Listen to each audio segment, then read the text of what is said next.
Mari kita buka buku Hilyah yang kita pakai ini di halaman 102.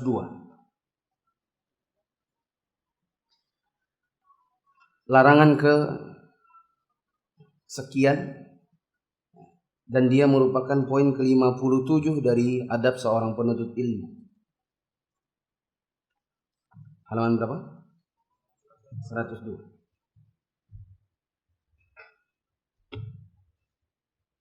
Kata penulisnya, Syekh Bakar bin Abi Zaid, at-tanammur bil ilm. Di antara yang dilarang untuk seorang penuntut ilmu adalah pamer ilmu. Pamer berarti ingin memperlihatkan sesuatu yang dia punya kepada orang. Itu namanya pamer. Dan biasanya yang diinginkan adalah pujian di balik pamer itu. Mari kita baca. Hindarilah hiburan atau majelis yang biasa dilakukan oleh orang-orang yang tidak berilmu. Dia mengkaji satu atau dua persoalan. Kemudian ketika diadakan sebuah majelis yang di dalamnya terdapat seorang yang disegani, maka dia memancing pembicaraan mengenai satu atau dua masalah tersebut untuk memperlihatkan atau memamerkan ilmunya. Dan seringkali ini menampakkan aib orang itu sendiri. Setidak-tidaknya orang jadi akan tahu siapa sejatinya dirinya. Perilaku ini dan beberapa perilaku serupa telah saya jelaskan, kata penulis, dalam kitab At-Ta'alum. Perhatikan teman-teman. Di antara yang harus kita perhatikan sebagai penuntut ilmu adalah bahwa kita ini dilarang untuk pamer ilmu. Penulisnya memberikan contoh namanya pamer ilmu itu. Misalnya ada sebuah majelis. Di majelis itu ada orang yang dianggap sebagai ustadz, dianggap sebagai guru, misalnya di sebuah pengajian. Kemudian seseorang yang ingin memamerkan ilmunya, dia memancing pembicaraan, misalnya dengan cara bertanya.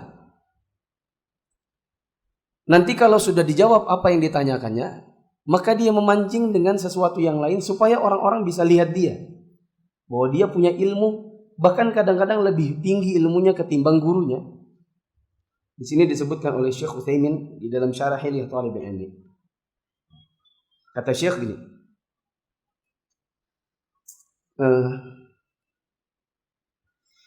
Fayati mathalan li mas'alati minal masaili fayabahathuha yuhaqqiquha bi adillatihi aw munaqashatuha ma'al ulama.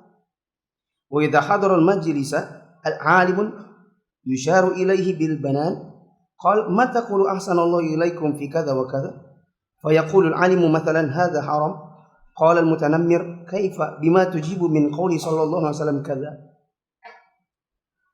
Syekh memberikan contoh, ada orang yang kerap dia hadir di sebuah kajian lalu dia bertanya, wahai Syekh, wahai Ustadz, apa pendapat Anda tentang masalah anu dan anu? Apa hukumnya? Lalu kemudian dijawab, oh itu haram. Sebenarnya dia bertanya bukan untuk ingin tahu jawabannya. Bukan karena ingin tahu apakah itu halal atau haram. Tetapi yang dia inginkan dari pertanyaan itu, nanti setelah ini dia akan sebutkan dalil yang lain. Lalu dia lanjutkan, Ustadz, bagaimana dengan hadis yang berbunyi? Lalu dia sebutkan hafalannya. Di mana Rasulullah SAW bersabda, hadis ini diriwayatkan si anu dan anu. Supaya orang melihat ke dia, Masya Allah ya, bertanya terus menyebutkan dalil lagi, pakai bahasa Arab lagi. Yang tujuannya adalah supaya orang melihat dirinya dan dia pamerkan ilmunya. Maka yang seperti ini kadang-kadang kerap menampakkan aib si penanya itu sendiri. Setidak-tidaknya kadang-kadang orang jadi akan tahu sebenarnya dia itu siapa. Dia bukan penuntut ilmu, tapi orang yang ingin bertanya supaya dianggap besar di sekitar orang-orang sekitar. Maka ini perlu hati-hati teman-teman. Tapi saya katakan tidak mengapa bila betul-betul niat antum serius tanya. Sehingga kadang-kadang secara tidak sengaja orang menganggap antum pamer ilmu. Selama antum tidak berniat untuk memamerkannya nggak masalah.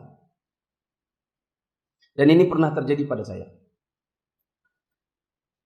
Saya dulu pernah hadir di majelis Ustaz Abdurrahman. Tahun 2008. 10 tahun lalu. Ketika ada kajian syarah akidah Ahlussunnah wal Jamaah di Masjid Istiqomah. Yang tahun itu sudah ngaji, mungkin antum masih ingat kajiannya di Istiqomah, ustadznya menghadap ke kiblat, kita membelakangi kiblat. Jadi kalau ini ustadznya belakangi kiblat, antum hadap kiblat, terbalik. Di Istiqomah zaman dulu kita di belakang sana, jadi ustadznya hadap ke sini, kami yang hadap sana. Suatu hari Ustadz Abdurrahman membacakan sebuah hadis, lalu saya bertanya tentang i'rab hadis itu. Dan wallahi saya tidak ada niat apapun kecuali betul-betul tanya. Cuma mungkin pertanyaan itu dianggap levelnya nggak levelnya yang di sekitarnya. Karena saya memang lama di Jogja. Guru-guru saya diantaranya Ustadz Aris Munandar, Ustadz Afifi Abdul Wadud. Dan saya sudah bisa baca kitab waktu itu. Maka saya itu waktu itu betul-betul tanya, asli betul-betul tanya. Saya tanya, Ustadz, kata Ustadz, siapa yang mau bertanya? Maka saya angkat tangan. Ustadz, saya mau bertanya. Ustadz tadi membacanya gini dan gini. Itu kenapa Ustadz pakai fathah? Saya tanya gitu, harokat. I'rabnya apa Ustadz? Ada orang di sekitar saya terus murka gitu. Marah dia. Tapi marah itu dipendam dan saya baru tahu kemarahannya itu adalah di tahun 2013. 5 tahun kemudian. Jadi kalau ketemu nggak pernah mau salam. Kalau saya ngisi pengajian di tahun 2011-2012, dia mending nunggu di parkiran ketimbang melihat saya. Saya baru tahu setelah kami bertemu pas umrah. Karena saya sudah tinggal di Saudi, jadi saya hafal jalan-jalan di kota Mekah, khususnya di daerah Haram. Maka saya bawa dia jalan ke sana kemari. Antum mau cari apa? Cari ini dan itu dan seterusnya. Nah, sepanjang perjalanan barulah dia mengungkapkan, sebenarnya saya selama ini saya paling benci lihat muka antum. Baru saya tanya, kenapa? Enggak, saya nggak tanya. Saya bilang saya sudah tahu kok. Antum tahu dari mana? Ya tahu. Kan kita kalau pandang-pandangan mata, suka nggak suka itu bisa kelihatan. Raut wajah. Meskipun kita tidak banyak ngomong, tapi kan gampang untuk menebaknya. Firasat seorang mukmin itu lebih tajam daripada pedang. Saya bilang gampang kok tahunya. Saya tahu kok kalau saya lagi ceramah tarawih, antum nunggu di parkiran kan. Nanti kalau sudah selesai bubaran, baru antum masuk lagi. Ketemu dengan ikhwan-ikhwan. Loh kok tahu? Ya tahu lah. Bisa ngelihat antum lari ke depan gitu. Kadang-kadang pernah tak intip, benar-benar antum di atas motor nungguin. Kalau sudah selesai kajian baru antum masuk. Tapi masalahnya, saya tahu itu ada sesuatu, tapi saya nggak pernah tahu kenapanya. Nah, barulah dia cerita kejadian di Istiqomah itu. Antum waktu itu nanya itu gaya banget, sombong. Yang mana ya? Itu yang antum tanya, kenapa harokatnya fathah? Nah, barulah saya jelaskan. Demi Allah saya tidak ada maksud apapun kecuali betul-betul tanya. Cuma memang di kita di Jogja, ikhwan-ikhwan mahasiswa itu rata-rata yang ngajinya sudah lama, memang rata-rata sudah bisa baca kitab. Jadi ketika level pertanyaan kami adalah sudah pada level yang mungkin rata-rata di atas ikhwan Balikpapan, saya kira itu wajar. Di Jogja memang kayak gitu. Kita bertanya sudah bukan level ustadz, apa hukumnya anu? Kami sudah di level apa, dari sisi mana pendalilannya hadis ini untuk mendapatkan hukum anu. Karena kami sudah banyak belajar usul fikih, kaidah fikih, kami sudah belajar di sana. Jadi sama sekali nggak ada keinginan untuk misalnya semua antum lihat nih, ada seorang muflih nih, pertanyaannya levelnya anu, enggak sama sekali. Maka saya katakan, yang tidak boleh adalah sengaja bertanya supaya orang lihat antum pintar. Tapi bila memang ada level pertanyaan yang memang antum betul-betul niatnya untuk cari tahu jawabannya, maka tidak mengapa. Misalnya level pertanyaan antum adalah, Ustadz saya mau bertanya. Ada sebagian ustadz yang mengatakan misalnya Gojek itu haram. Alasannya adalah karena anu dan anu. Bagaimana dengan hadis yang mengatakan anu dan anu Ustadz? Tidak mengapa. Bisa jadi sebagian orang mungkin levelnya belum sampai di situ. Levelnya dia hanya sekadar ingin tahu halal atau haram, selesai. Dia nggak pengen tahu dalilnya. Sedangkan antum sudah maunya, maksudnya perbandingan dalil. Itu hak antum sebagai talibul ilmu. Dengan syarat betul-betul niat tanya, bukan untuk pamer ilmu. Ke-58, membuat coretan. Tapi ini babnya larangan loh ya. Bukan disuruh mencatat, tapi ini membuat coretan. Kita dilarang membuat coretan. Mari kita baca apa maksudnya. Berhati-hatilah. Jangan menulis buku tanpa adanya hal baru dalam salah satu dari 8 tujuan penulisan. Yang pada intinya adalah sekedar membuat coretan. Berhati-hatilah, jangan sibuk menulis sebelum menyempurnakan perangkatnya, melengkapi keahlianmu, dan belajar secara matang kepada guru-gurumu. Jika tidak, bisa-bisa engkau mencatatkan celah dan memperlihatkan cacat dirimu. Nah, perhatikan teman-teman. Penulisnya bermaksud melarang kita untuk nulis buku, nulis tulisan, artikel, sementara kita belum sampai pada taraf menulis. Beliau maunya adalah kita belajar dulu sampai betul-betul dapat ilmu yang cukup baru nulis. Jangan baru selesai apa? Baru ikut pengajian sudah mulai nulis artikel-artikel agama, hukum anu. Karena dikhawatirkan nanti isinya malah kosong. Dan yang ada kadang-kadang ketika dibaca oleh orang yang berilmu, kita hanya dapati ini tulisan isinya kosong. Antum ingat minggu lalu atau 2 minggu yang lalu saya ceritakan, saya pernah dapati ada orang di Masjid Assalamualaikum mengumumkan di atas mimbar bahwa dia nulis dan merilis buku. Dia katakan bukunya ada di depan, di dalam kardus. Siapa yang mau silakan ganti buku cetak, harga cetak saja 100.000. Setelah saya datangi kardusnya, saya pengen lihat isinya. Isinya cuma copy paste internet saja. Malah yang ada kelihatan nanti kadar keilmuannya. Orang yang cuma sekedar kopas itu kelihatan. Saya tambahkan, dan jangan sampai antum suatu saat menulis cuma copy dari tempat orang, kemudian antum hilangkan sumbernya lalu antum ganti nama antum.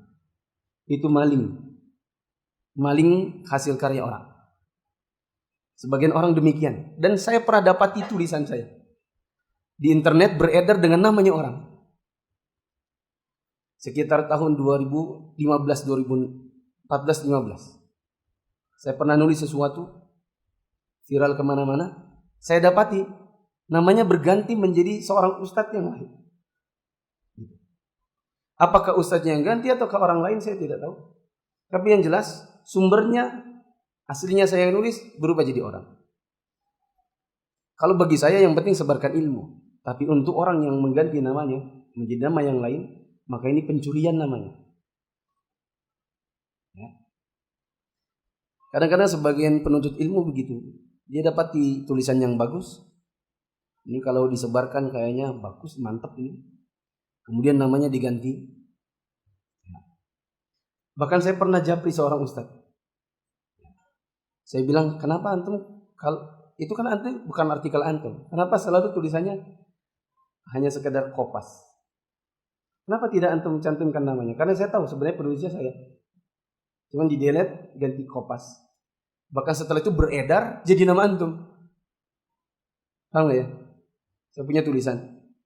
Biasanya di bawahnya ada tulisan ditulis oleh misalnya Muflis Safitra di Balikpapan tanggal berapa.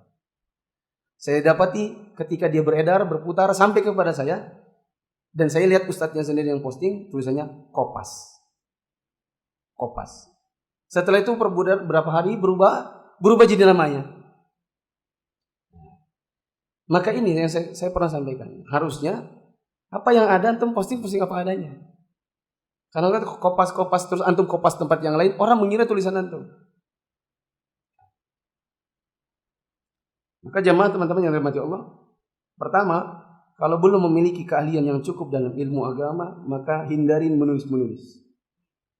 Kayaknya pernah ada ikhwan di sini yang pernah bertanya, Ustadz, apa hukumnya saya ingin menulis buku tentang hijrah? Saya bilang ya sah-sah saja, saya tidak melarang. Tapi hasilnya antum setorkan dulu kepada seorang ustaz. Untuk dia lihat kadar keilmiahan. Untuk dia lihat apa ini layak publikasi atau tidak. Dan selalu hindari yang namanya mengambil, mencomot artikel orang, lalu antum ganti namanya ke nama antum. Itu maling ilmu namanya. Selanjutnya, adapun sibuk dengan tulisan yang bermanfaat bagi orang yang sudah memiliki keahlian, menguasai perangkat-perangkatnya, luas wawasannya, terbiasa mengkaji, terbiasa mengevaluasi, sering menelaah, membaca buku-buku yang tebal-tebal, menghafal buku-buku yang mukhtasar atau yang ringkas, dan memiliki ingatan yang baik tentang tema persoalan, maka ini merupakan salah satu pekerjaan yang paling utama dari orang-orang mulia. Teman-teman yang dirahmati Allah, ini perlu digarisbawahi, perlu distabiloi. Memiliki keahlian, menguasai perangkat ilmu. Kalau antum ingin menulis masalah fikih, maka wajib bagi antum untuk mengetahui dulu, memahami dulu usul fikih. Akan jadi kosong bila antum ingin menulis masalah hukum fikih, misalnya hukum apa ya misalnya? Hukum makanan dari acara tahlilan. Kemudian antum bahasa Arabnya belum. Usul fikih belum pernah belajar karena bahasa Arab juga belum selesai. Terus sudah mau nulis, maka ini tidak bisa. Antum belum memiliki perangkatnya. Siapa yang mau nulis tentang masalah fikih, wajib baginya untuk memahami dulu, menguasai dulu ilmu usul fikih. Baru nulis masalah fikih. Karena di dalam masalah fikih sering ada perbedaan pendapat para ulama. Nah, perbedaan pendapat para ulama ini yang mana yang lebih kuat dalilnya, yang mana yang lebih kuat pendapatnya, itu harus ditahqiq atau ditarjih oleh orang yang memang memiliki perangkat ilmunya. Nah, kalau nggak pernah belajar tentang ilmu usul fikih, terus bagaimana mentarjih? Ya. Harus terbiasa mengkaji, harus terbiasa mengevaluasi, menelaah buku-buku, menelaah berbagai pendapat para ulama, bisa baca kitab. Itu harus. Jadi kalau ada artikel ditulis oleh si fulan dan fulannya belum bisa bahasa Arab, maka dia pasti kalau nggak copy paste atau ngarang dari otaknya sendiri, bukan dari sumber-sumber yang terpercaya. Jangan lupa perkataan Al-Khatib, man sannafa faqad ja'ala aqlahu ala tabaqin ya'riduhu 'alan nas. Siapa yang menulis buku itu sama dengan meletakkan akalnya di atas nampan, lalu dia suguhkan ke hadapan orang-orang untuk orang-orang menikmatinya. Siapa yang nulis buku itu sama dengan meletakkan otaknya, akalnya ke dalam nampan, dibagi-bagikan. Maka hati-hati, bila memang kita yakin itu benar, silakan.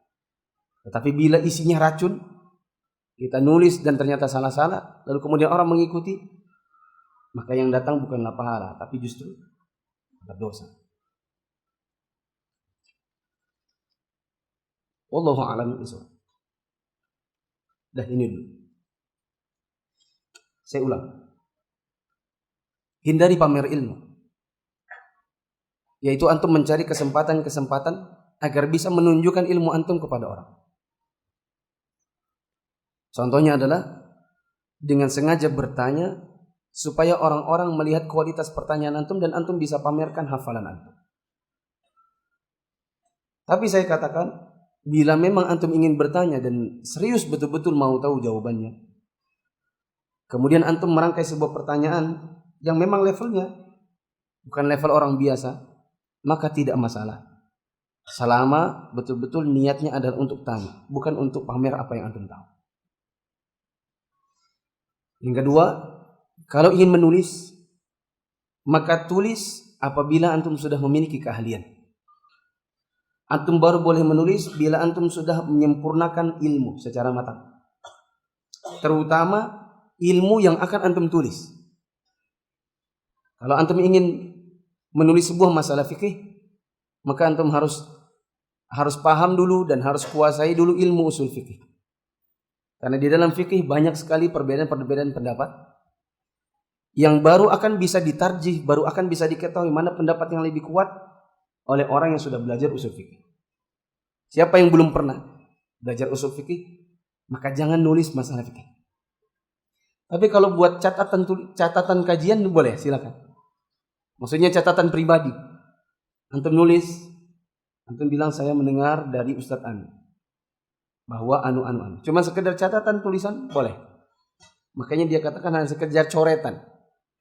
Tapi kalau untuk nulis ilmiah, ditaruh di majalah, ditaruh di website untuk orang membaca mengambil faidah, maka jangan kecuali antum betul-betul menguasai perangkat ilmu.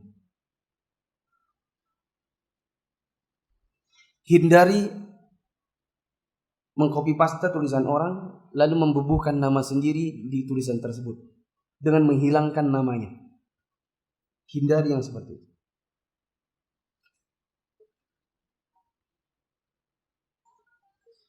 Wallahu a'lam bishawab.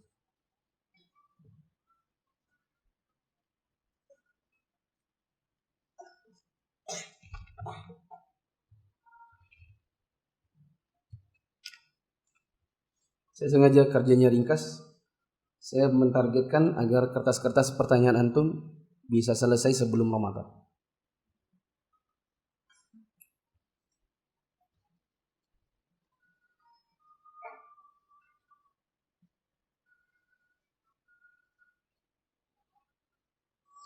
Ana sholat 5 waktu dan sudah kajian rutin, tapi masih suka main game perang.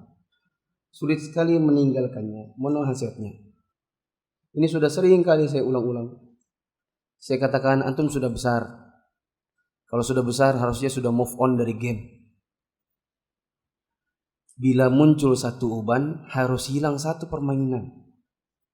Coba antum berkaca lagi. Tanya istri antum, berapa uban di atas kepala? Setiap dari uban itu harus ada satu game yang hilang. Saya mungkin kalau dilihat-lihat anggaplah 30 ini ya. Uban di atas kepala saya. Saya sudah gak main kelereng, saya sudah gak main gambar, saya sudah gak main asinan, ya. Saya gak main gamebot, saya sudah gak main. Semakin banyak uban di atas kepala, sudah harus banyak game yang hilang. Ya.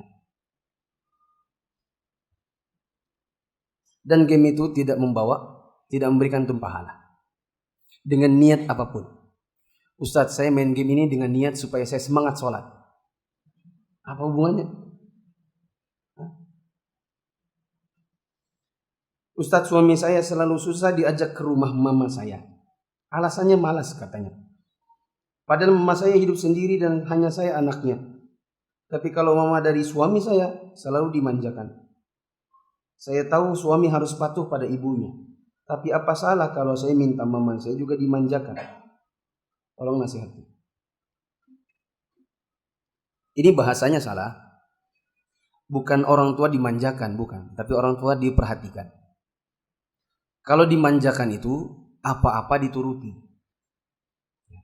Saya katakan, tidak bagus memanjakan seseorang. Apapun yang dia mau dituruti. Termasuk anak antum. Kalau antum punya anak, jangan dimanjakan. Tidak semua yang dia mau bisa dituruti oleh orang tuanya. Kadang ada yang dia minta dan itu kita tahu memudaratkan dirinya, maka harus ditolak. Jangan dengan alasan sayang kemudian diberikan. Misal anak umur 5 tahun. Itu tidak boleh dikasih HP. Sama sekali. Orang-orang yang ahli dalam dunia pendidikan mengatakan anak 5 tahun tidak ada perselisihan pendapat di kalangan para ahli bahwa mereka tidak boleh diberi gadget. Sama sekali. Karena merusak mata, merusak otak kadang-kadang. Apalagi kalau gadgetnya itu punya data. Tidak boleh. Sampai umur berapa baru boleh dikasih? Itu pun sekedar boleh dikasih dengan ada aturan. Umur 12 tahun. Baru boleh dikasih dengan adanya aturan. Misalnya dalam 1 minggu dia maksimal main berapa jam. Di hari apa. Anak umur 5 tahun gak boleh dikasih. Ya. Balik lagi. Ke orang tua pun sama. Tidak semua yang orang tua minta kita turuti. Tidak semua. Misalnya orang tua minta diajak ke karaoke. Bisa diikuti. Mama sudah tua, Mak. Ya, apa juga di karaoke. Atau misalnya dia minta pakaian-pakaian yang tidak syar'i. Dia mau seperti gaya-gaya anak muda. Dia mau bajunya keren. Jadi kita tahu baju-baju yang diminta tidak syar'i, maka tidak bisa dikasih. Tidak semua yang orang tua minta diberi. Balik lagi ke masalah ini. Nah, ini bukan memanjakan tapi Ini si istri cemburu karena kalau suaminya ke orang tuanya rajin, tapi kalau ke mertuanya susah. Maka saya katakan kepada para suami, memang orang tua kandung itu lebih tinggi kedudukannya ketimbang mertua, betul. Tapi di antara cara antum berbakti kepada istri antum, di antara cara menyenangkan hatinya dan antum dapat pahala adalah kalau dia ajak ke rumah orang tuanya. Ya, apalagi kalau urgent, maka antum mengabulkannya. Bila antum tidak bisa, maka ajak mertua antum, orang tuanya istri antum datang. Bukan tidak pernah dikunjungi sama sekali. Terlebih lagi kalau dia satu kota. Terlebih lagi kalau dia tinggal satu kota.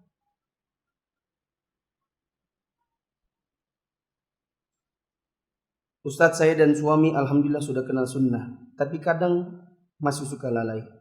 Suami saya kadang susah diajak kajian dan sholat tidak tepat waktu. Mohon nasihatnya. Ini kajian di mana dulu? Ini pertanyaan sama.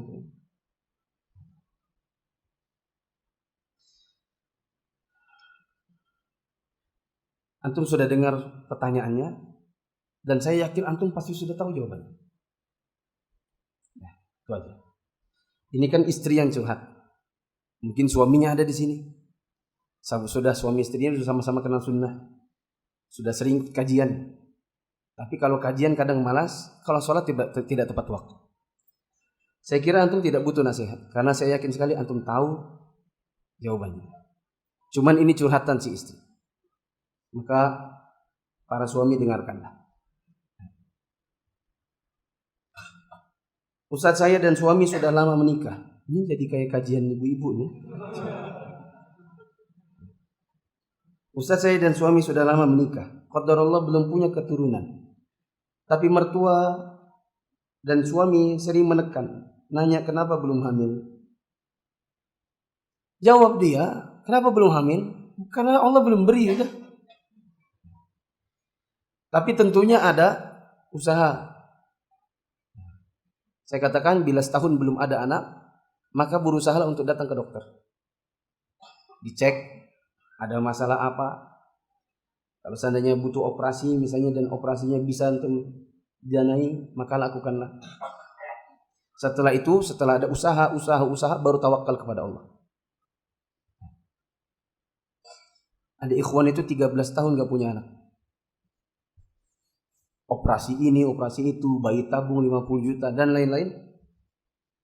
Gak punya anak. Akhirnya operasi varikokel. Setelah itu baru dikasih anak dengan jalur normal.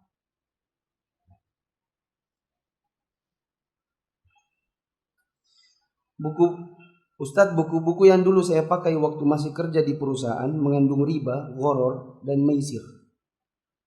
Apakah anak kasih orang, anak buang, atau anak bakar?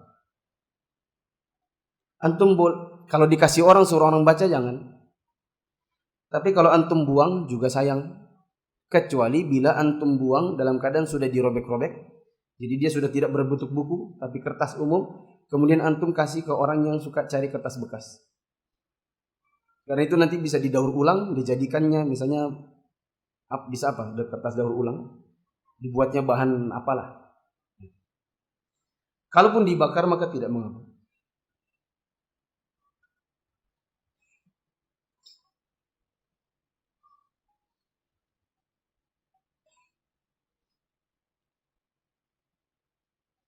Bagaimana dengan menyampaikan kekeliruan orang yang dilakukan oleh orang lain dalam ilmu agama dianggap sebagai ghibah?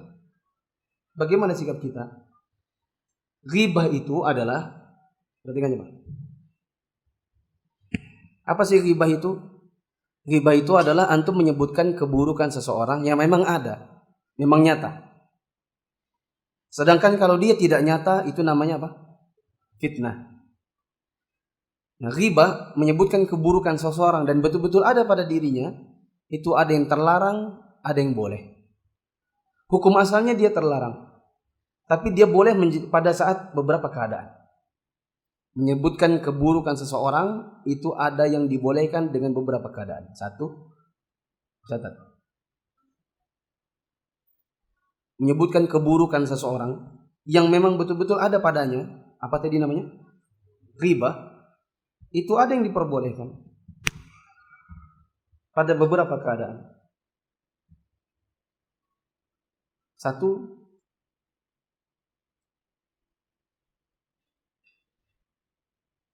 ketika orang itu menyebarkan keburukannya.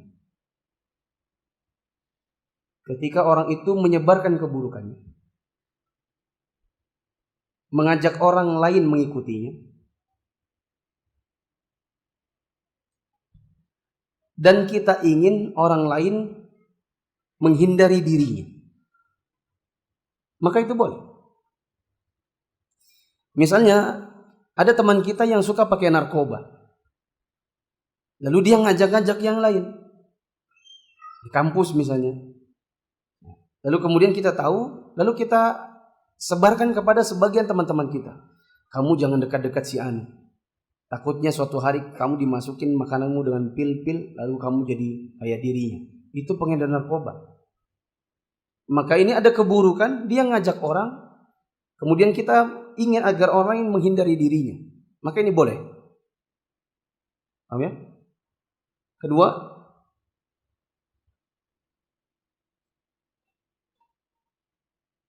ketika menjadi saksi dalam peradilan. Ketika menjadi saksi dalam peradilan. Misalnya, seorang istri mengadukan suaminya telah berselingkuh. Kemudian dia menuntut cerai. Kemudian pengadilan mendatangkan saksi. Salah satu saksi misalnya antum. Yang dianggap oleh si istri, antum betul-betul tahu bahwa perselingkuhan itu memang terjadi. Karena suaminya mengingkari. Terus antum diminta di dalam peradilan. Saya minta kesaksiannya dengan jujur, kata hakim. Betulkah kamu melihat bahwa si fulan ini si suami berselingkuh? Terpaksa antum sebutkan. Iya Pak Hakim, saya lihat. Antum menyebutkan keburukannya karena antum diminta sebagai saksi. Maka ini boleh. Yang ketiga, ketika ada orang ingin meminta solusi. Maaf. Ketiga, mencari solusi. Ghibah yang ketiga adalah manakala mencari solusi. Dengan catatan, ghibah ini hanya disampaikan kepada yang dianggap betul-betul bisa kasih solusi. Dalam rangka mencari solusi. Dengan catatan, hanya disampaikan kepada yang dianggap bisa beri solusi.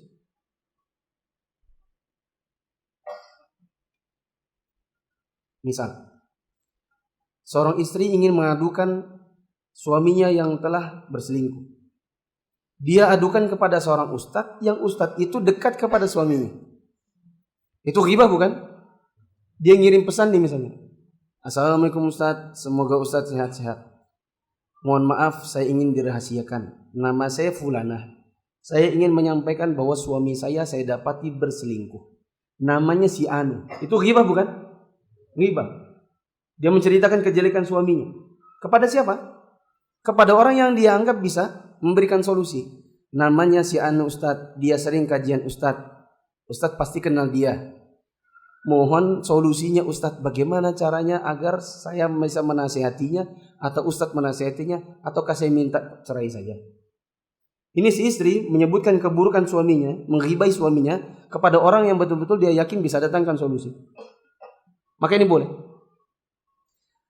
Makanya saya beri catatan, hanya boleh disampaikan kepada orang yang kira-kira bisa beri solusi. Bila tidak, maka tidak boleh. Misalnya si istri ini cuma ngasih tahu teman-teman pengajiannya. Tahu nggak Om, suamiku tuh selingkuh Om. Ya. Apa manfaatnya kalau diceritakan kepada orang? Bisa jadi malah nyebar. Kan wanita itu kalau dapat rahasia kan nggak tahan dia kalau nggak dikasih tahu ke orang. Om jangan sebarinnya. Ini rahasia kita berdua aja. Suamiku selingkuh. Oh gitu kah? Sama. Ternyata si Ummu yang dicurhati itu dialah selingkuhannya. Lebih parah lagi. Baru si Ummunya ini ngasih tahu temannya lagi. Sebenarnya aku nggak boleh ngasih tahu loh. Sebenarnya aku nggak boleh ngasih tahu. Tapi jangan kasih tahu ya. Sebenarnya aku tuh amanah orangnya. Tapi dalam hal ini kayaknya memang harus dikasih tahu. Tahu nggak? Suaminya si Anu itu selingkuh. Yang diomongin sama juga. Ngomong ke yang lain lagi. Sebenarnya diam aja ya. Jangan kasih tahu orang ya. Si suaminya Anu, kata si Ummu Anu selingkuh. Terus nyebar ke sana kemari, akhirnya merebak. Ya. Maka saya katakan juga, kalau ada hak sesuatu, jangan bicara ke perempuan. Meskipun ke istri antum. Saya kalau ada sesuatu misalnya masalah rumah tangganya orang, itu saya sembunyi-sembunyi untuk menyelesaikannya, saya nggak mau istri saya tahu. Kadang-kadang ada yang mau datang gitu, ada yang mau curhat masalah rumah tangga, saya suruh istri saya naik, jangan turun. Saya nggak mau dia lihat siapa, ada apa, kemudian nanti dia tanya-tanya ada apa. Jika sudah ada apa, nanti ngomong lagi. Nah, kelihatan tuh muka-mukanya, wah ini muka-muka masalah rumah tangga semua. Maka jangan bercerita kepada orang yang tidak bisa mendatangkan solusi. Bila ini dilakukan, antum ceritanya kepada orang yang nggak punya solusi, malah jadi ghibah yang haram. Yang keempat, ketika minta pendapat untuk suatu maslahat. Ketika meminta pendapat untuk suatu maslahat. Misalnya seorang akhwat dipinang 3 ikhwan. Ini high quality jomblo. Dia didatangi oleh 3 ikhwan. 3-tiganya memberikan CV. Ya. Anggaplah dia terkenal gitu. Sebagaimana Fatimah binti Qais, seorang sahabat wanita, seorang sahabiyah yang ditinggal wafat suaminya, lalu di masa iddahnya ada orang-orang yang datang kepada dirinya. Ya, ada si fulan, ada si fulan, ada si fulan. Lalu dia bertanya kepada Rasulullah, "Ya Rasulullah, sesungguhnya telah meminangku si Anu dan si Anu." Maka Rasulullah sebutkan, si Anu itu orangnya pelit. Ini Nabi ghibah enggak? Nabi ini menyebutkan si fulan itu orangnya pelit. Itu ghibah bukan? Ghibah. Nabi sebutkan, ada pun yang si Anu itu orangnya kasar. Dia tidak pernah meletakkan cambuknya dari orang. Maksudnya dia suka pukul. Ini ghibah bukan? Ghibah. Lalu Nabi berikan pendapat, kalau menurutku nikah dengan si Anu karena orangnya baik. Itu terjadi ketika ada seorang yang minta fatwa atau minta pendapat untuk sesuatu yang maslahat tentang pernikahan. Ini maslahat besar. Karena kalau sampai salah pilih, kan itu nggak seperti beli baju di toko. Menikah itu tidak seperti beli baju di toko. Kalau beli baju di toko, pas pulang ternyata nggak cocok, kembalikan. Selama belum robek, selama masih ada fakturnya, selama masih ada resinya, antum kembalikan. Maaf, ini tukar ukuran yang lain. Itu kalau beli baju di toko. Tapi kalau sudah nikah, ya, sudah dukhul, sudah jima, terus ternyata nggak cocok, Ustadz, tolong dikembalikan ganti yang lain, bisa? Tolong ukurannya yang lain. Karena menikah itu sesuatu yang maslahat besar. Maka tidak mengapa kalau kemudian ada yang menghibahi dalam rangka untuk suatu kemaslahatan besar. Itu diantara contoh-contoh ghibah yang diperbolehkan. Tadi kok kita tiba-tiba ngomong ghibah ya? Oh iya, pertanyaan. Nah, termasuk diantaranya ada orang yang menyebarkan kesesatan. Yang nomor 5 ada berarti. Mewanti-wanti orang agar tidak mengikuti syubhat. Misalnya ada dai yang menyebarkan penyimpangan, kesesatan dalam beragama. Dan dia terkenal di media misalnya.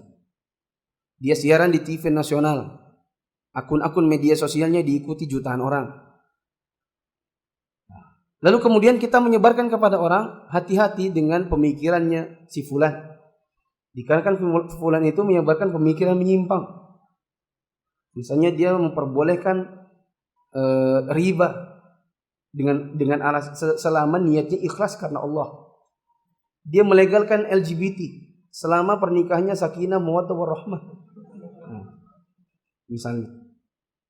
Atau si fulan memperbolehkan untuk wanita tidak berjilbab karena jilbab yang terpenting adalah jilbab hati. Si fulan memperbolehkan orang mengucapkan selamat Natal. Disebarkan lewat media-media nasional. Banyak orang yang mendengarkannya dan mengikutinya. Kemudian kita tahdzir, minimal tahdzir pemikirannya di sebuah majelis, maka itu bukan ghibah. Kalaupun seandainya ghibah, maka itu ghibah yang berpahala. Karena menjauhkan umat dari kesesatan. Dengan catatan betul-betul kita yakin 100% bahwa itu penyimpangan. Karena kadang-kadang menurut kita menyimpang, tapi menurut para ulama tidak. Kadang-kadang kita kelajuan. Apa? Kelajuan. Semoga orang yang nggak ada, kalaupun ada ya semoga dimaafkan saya. Ada ikhwan punya rumah makan. Rumah makan itu dulunya ada musiknya, ada lampu kelap-kelip, remang-remang, laki perempuan pacar-pacaran di tempatnya. Kemudian setelah dia mendengar sunnah, ditutupnya sama sekali. Setelah itu dia mulai jualan keliling sedikit-sedikit, jualannya di sedikit, ekonominya disurut. Ketemu saya belakangan setelah ditutupnya semua. Padahal kalau dia tanya dulu, saya akan bilang, salah cara antum, bukan ditutup semua. Jualan antum, jualan yang halal. Yang salah adalah musiknya, berarti hilangkan. Yang salah adalah remang-remangnya, maka jangan pakai lampu redup, jangan pakai lampu kuning, pakai lampu putih. Kelap-kelip itu ada masalah. Adapun orang pacaran, maka antum bikin begini. Ini area laki-laki, ini area perempuan, ini area family. Siapa yang laki perempuan silakan di family kalau memang suami istri. Adapun ternyata mereka pacaran dan antum nggak perlu tanya-tanya. Pacaran pas suami istri kan nggak bisa gitu. Ternyata dia mau pilih family silakan. Ya, yang penting tidak betul-betul campur baur. Nah kalau antum begitu kan harusnya antum tidak usah tutup usaha antum, tapi antum kelajuan. Ya.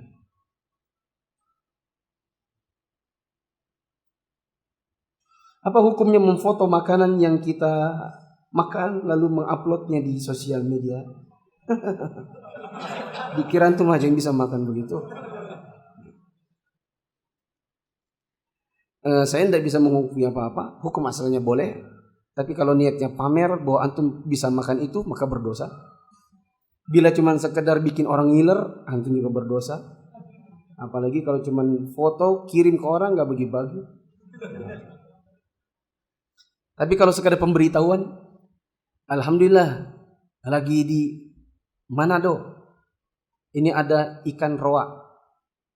Yang mau ke Manado, nih bisa jadi oleh-oleh. Itu cuma pemberitahuan, silakan aja, boleh.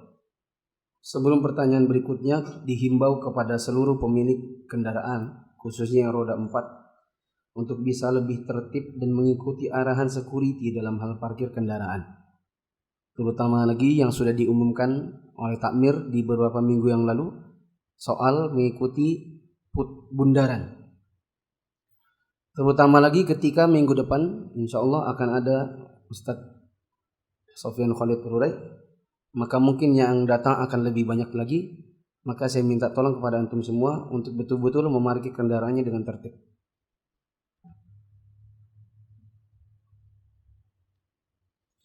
Ustadz mau bertanya, bagaimana penjelasan tentang bertakwalah sesuai kemampuan? Bertakwa sesuai kemampuan itu adalah antum mengikuti perintah Allah dengan mengusahakan terlebih dahulu. Bila tidak bisa, baru bertakwa sesuai kemampuan. Misal, tidak ada air, jangan langsung wudu sebelum airnya dicari. Jadi cari dulu, setelah ada usaha tak bertemu, barulah tayamum. Itu namanya bertakwa sesuai kemampuan. Antum sakit, tapi masih bisa berdiri kakinya, maka harus berdiri. Nanti kalau kakinya tidak bisa berdiri, barulah antum bertakwa sesuai kemampuan. Apalagi? Intinya mengusahakan terlebih dahulu. Setelah tidak didapat, baru kemudian bertakwa sesuai kemampuan.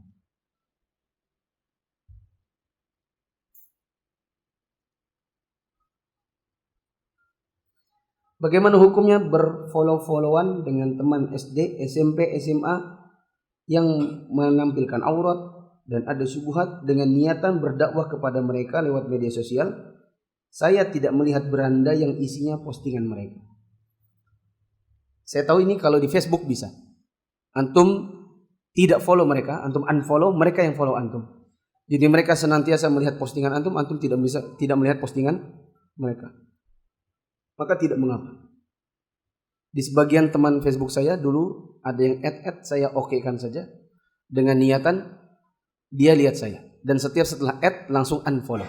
Jadi saya tidak bisa melihat mereka, tapi mereka lihat saya. Enggak masalah.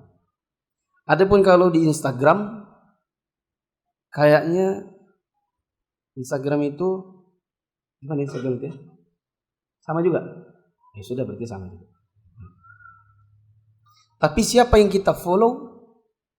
Siapa yang menjadi, kalau di Instagram nggak ada pertemanan ya, hanya ada follow. Ya udah, intinya begitu. Koleksi komik kan sebaiknya dirobek. Betul, jangan dikasih ke orang, nanti orang baca komik. Sebelum dikiloin. Bagaimana dengan jilbab jahiliyah yang sudah tidak dipakai sejak hijrah? Apa sih jilbab jahiliyah itu? Baru saya dengar ada jilbab jahiliyah. Mungkin maksudnya jilbab pendek atau jilbab segitiga warna-warni. Perhatikan teman-teman. Perhatikan ya. Ada sesuatu yang pemanfaatannya itu random, bisa jadi baik, bisa jadi buruk, tergantung siapa yang pakai. Misal, si fulan jualan bra. Jualan bra. Bisa jadi yang pakai wanita muslimah untuk bagian dari penyempurnaan menutup auratnya. Bisa jadi yang beli adalah waria dan dia laki-laki tapi pakai bra. Bisa jadi yang beli adalah pelacur, digunakannya untuk jualan badan, ya kan? Maka ini halal haramnya tergantung siapa yang pakai. Maka bolehkah antum jualan bra? Boleh. Paham ya? Tapi kalau bisa yang jualan perempuan, jangan laki-laki. Jilbab apa tadi? Jahiliyah. Mungkin maksudnya jilbab pendek, warna-warni atau yang semacamnya. Kalau dipakai keluar rumah, haram. Tapi kalau dipakai di dalam rumah, boleh enggak? Boleh. Seandainya itu dipakai buat menerima tamu, misalnya bapaknya, terima tamu bapak mertuanya, menerima tamu kakak adik kandungnya. Boleh kah? Boleh. Jilbab segitiga itu yang aslinya kotak, kalau dipakai jadi taplak bisa enggak? Bisa. Berarti penggunaannya tergantung, halal haramnya tergantung siapa yang pakai. Maka itu jilbab jahiliyah jangan dirobek-robek, tapi kasih aja ke orang yang kita yakin dia akan menggunakannya secara halal. Misalnya kita kasih ke kakak kita yang belum berjilbab sama sekali. Kita kasih dia, kak, daripada kamu gak berjilbab sama sekali, kalau nerima tamu nih minimal pakai ini. Ya, tapi jangan keluar rumah ya. Jadi gimana kalau aku keluar rumah aku nggak usah pakai jilbab? Enggak, pakai juga. Ini kan cuma buat mancing-mancing aja. Gitu. Oh, tahuan kamu ya niatnya. Amin ya. Maka jangan kelajuan. Takutnya ada akhwat kelajuan setelah jilbab besar, semua yang jilbab kecil-kecil dibuanginnya. Ya. Nah, kasih kepada orang yang kira-kira akan memanfaatkannya secara halal. Dan Anda bisa pakai kok. Kalau seandainya perempuan ketemu dengan perempuan, dia lepas jilbab saja boleh, apalagi cuma pakai jilbab kecil. Ya. Asalkan perempuan ketemu sesama perempuan. Misalnya pas lebaran, ada orang bertamu, suami menerima tamu laki-laki di luar, istri menerima tamu perempuan di dalam. Istrinya pakai jilbab zaman dulu, kecil-kecil karena panas, untuk nyiapin teh, nyiapin makanan dan lain-lain, silakan, nggak masalah. Saya bekerja sebagai penerima jasa servis. Ada ikhwan ngajak kerjasama dan dia dapat tender di bank konvensional. Apa hukumnya, Ustaz? Dia dapat tender dari bank konvensional. Terus antum ditawarin apa? Mendukung tendernya itu atau yang lain lagi? Bila yang lain lagi tidak masalah. Tapi kalau maksudnya adalah untuk mendukung tendernya itu, maka tidak boleh. Misal, antum menerima jasa servis AC. Ada sebuah CV menang tender maintenance AC seluruh yang ada di bank itu, bank konvensional.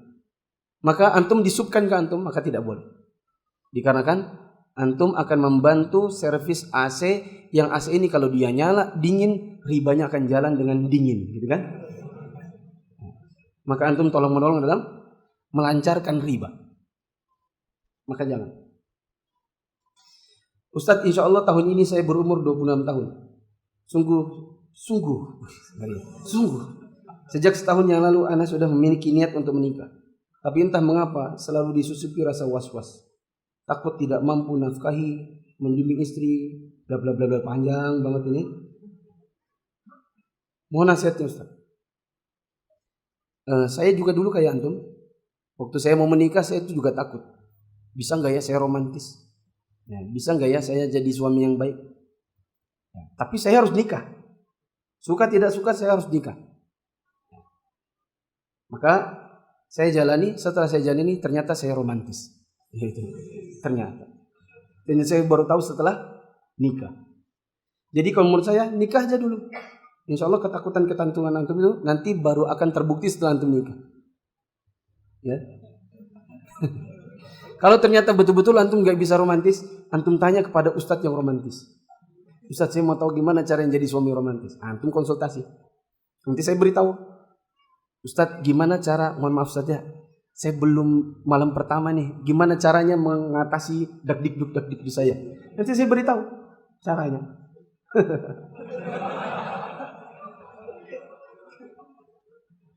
Habis. Subhanakallahumma wa bihamdika asyhadu an la ilaha illa anta astaghfiruka wa atubu ilaik. Wassalamualaikum warahmatullahi wabarakatuh.